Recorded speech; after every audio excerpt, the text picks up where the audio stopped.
One thing that I wanted to mention is we had a hearing, the Committee on General Welfare had a hearing yesterday regarding the Back to Work program for people that are on public assistance.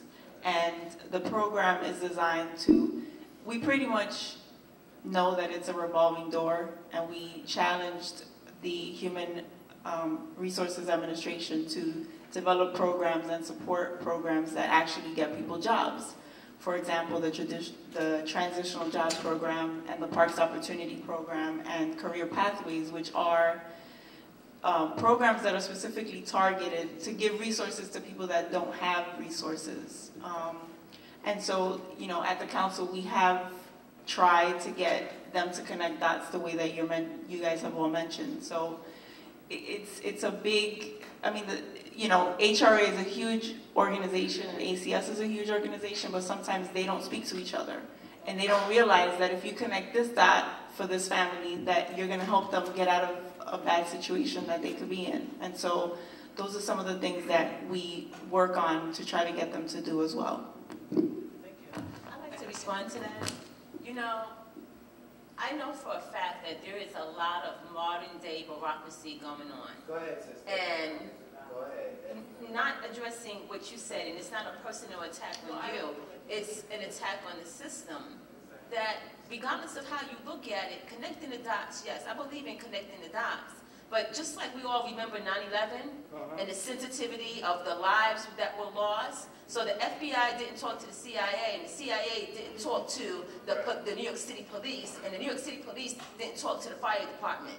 So then it becomes, well, you didn't do this, and you didn't do this, and you didn't do this. So why don't we all collectively do what we're supposed to do? And how about, if we don't connect the dots, let's just send a little email, or let's just all raise our flags up and say, okay, well, you're responsible for this, I'm responsible for that, and you're responsible for this.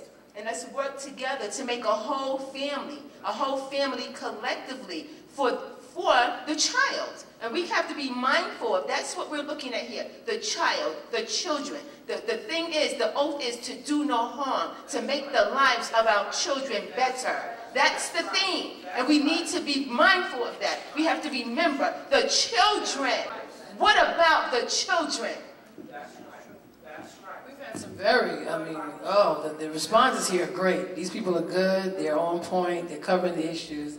And I think and as I hear each one of them speak, it brings a lot of different things and thoughts to my mind about the issues. Again, we're a civil rights organization, so we deal with ACS cases. Cynthia Davis can tell you all the time.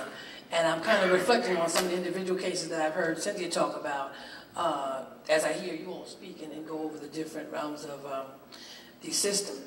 The last question that we're going to come to, and again, just for people that are in the audience, we have a table on the side with all kind of information on various ACS issues, policies, all the information here based on the different agencies that the people here represent, the organizations.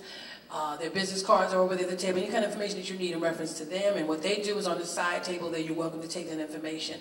And anybody in TV land, on the internet, if you want to contact any of these panelists here, you're welcome to contact me here during the day at 212-690-3070. I'm Chris Peeples, the Regional Vice President of Programming for the Northeast area of the National Action Network. We have one more question to go through. I'm going to go through around with the question and get the panelists' view on it, and then we're going to open up the the forum to the audience. How that's going to work, basically, we're going to have you stand up on the side. Cynthia's going to take your questions. And again, we're real brief. We're not doing any commercials, any websites and all that stuff. We're not making any inaugural speeches. We're going to stay to the point, just for the respect of the panelists here and the respect of the venue, because we only have a limited amount of time and the space. So the last question is, the problems are constantly being displayed with ACS. We all have went through a realm of what the problems are. We're all clear on that. What do you feel would be some of the solutions? Some of you have already said some of the solutions, so it's not going to take a whole lot of time to go through that. But if you could just sum it up in a real brief sentence or two, what would you say are the concrete solutions to this? Because I always hear the problems. Thank you. I'd like to address that. Accountability. Being accountable. Being effective. Being efficient. And just suing them, basically, at the end of the day, filing a lawsuit. okay, filing a lawsuit, okay, holding them responsible. And there's no amount of money that they can pay, okay, because Nix Marie Brown is dead, Ron Brown is dead, but what is not dead are the children, the rest of the children, the collective body of children. And this shouldn't just be New York State. I'm not just calling for a lawsuit of just New York State. I'm calling for a lawsuit nationwide. I'm calling for a presidential concern, okay? They have all these issues on the table with the economy and the cars and foreclosures. How about our children? Why don't we get some new laws in place for our children? Why don't we revamp the books? Why don't we do that? And why don't we be accountable while we're at it? Why don't we take a close look? Why don't we take the clothes off of them, make them naked, and let's really see what they're doing and hold them accountable and put in place an agenda that will be effective, an agenda that will be effective, and an agenda that will cause effective change. That's what we need. Thank you. Powerful, powerful. Anybody else? Yes, the President, Commissioner John Manley, he should be removed.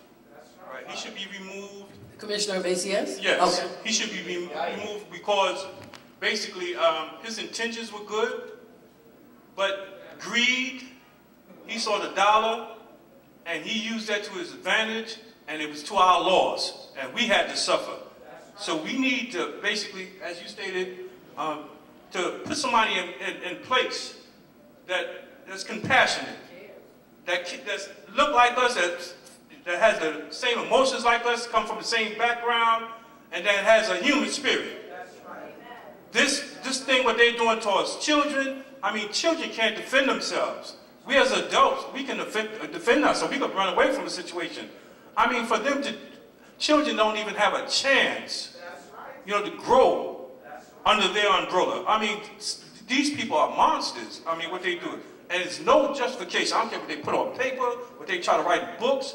The reality is that they are a disease in our community. They need to be removed. We, as people, we never stood for anybody doing anything unjust to us. We fought on every level. When people came at us, told us we couldn't vote, we fought that. When people told us we couldn't have certain houses, live certain places, we fought against that. When people discriminated against us because of our color, we fought against that. How, in this day and time, in 2009, we're going to allow people to come after all that fighting? Now we're just going to sit back and let people do what they do to us and do what they do to our children. We owe it to ourselves to get out there and fight. All right, thank you. Strong statement, yeah. Well, I believe one solution would be is the agency I work for, Forestdale. I told you that I was the director of the Faith and Neighborhood Initiative. It's a new initiative. And what it actually does is it allows the community to take a lot, to become empowered. It links, it partners the community with the foster care agency. And what happens by doing that is now, instead of having children just snatched out of their homes and then moving from home to home to home after they're already in care, we can link ministries, churches, synagogues, Catholic churches, and we can link them with the foster care agencies, and now they become partners to train, to find recruitment for homes. So instead of your child going into a home with somebody you don't know, your child can go into a home with someone who you've been serving in church with for a very long time, someone who you trust, someone who you can have a relationship, someone who you know their idea and their goal is reunification, not keeping your child and having your parents' rights terminated or parental rights terminated. So the initiative is really just that whole, it takes a village to raise a child. It's partnering the community again. It's getting the community involved again. And it's going to our leaders in the community, ministry leaders, making them accountable. Okay, you're having services. Now it's time to work. We want to keep our child in our home. So that's part of the solution, I believe.